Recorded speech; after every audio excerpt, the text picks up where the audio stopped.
স্বাস্থ্যের তো একদম টোটালি পরিকাঠামো ফেলিওর সব দিক দিয়ে।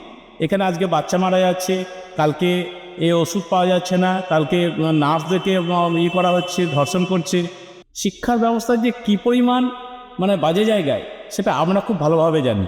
হ্যাঁ, বেসরকারিকরণ করে দেওয়া হচ্ছে শিক্ষা ব্যবস্থাটাকে, পঠন পাঠনের ব্যবস্থা একেবারে বাজে।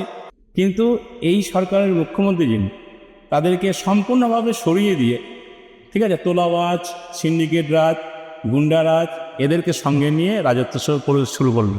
34 বছরের বাম জামানাকে শেষ করে একটা নতুন সরকার নিয়ে আসবে।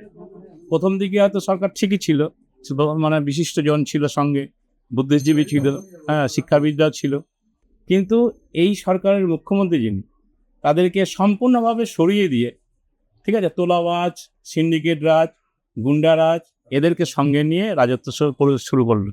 ঠিক আছে, তখনই আমরা ভাবলাম বোধহয় এই সরকার আর রাখা যাবে না।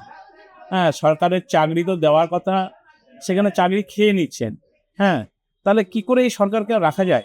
সেই জন্য আমরা ভাবনা করেছি, যারা যুব সমাজ, যারা সরকারি কর্মচারী, তারা আমরা চিন্তা ভাবনা করেছি যে এই সরকারকে কোনো মতেই আর রাখা যাবে না।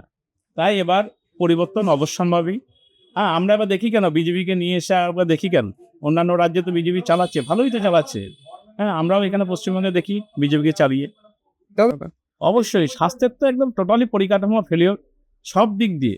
এখানে আজকে বাচ্চা মারা যাচ্ছে, কালকে ওষুধ পাওয়া যাচ্ছে না, কালকে নার্সদেরকে করা হচ্ছে, ধর্ষণ করছে, তারপর ডাক্তারদেরকে মেরে ফেলা হচ্ছে।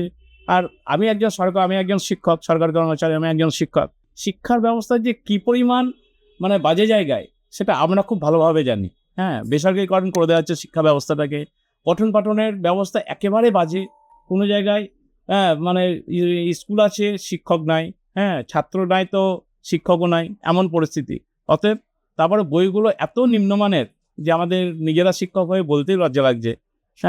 অথচ প্রাইভেট স্কুলের বইগুলো কত সুন্দর।